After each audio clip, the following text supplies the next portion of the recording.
Welcome to Drawliper channel, and in today's video I'm going to show you how to change language on iPhone. Now the first thing you have to do is go to your settings app.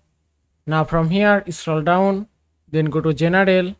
Now from here scroll down again, then go to language and region. Now from here you can change your language and region. If you want to add your own language, just tap on add language option, then select your language from here. If I select English, then tap on use English Australia and give it a moment, and it's done. Now you can see in my phone current language is Australian English.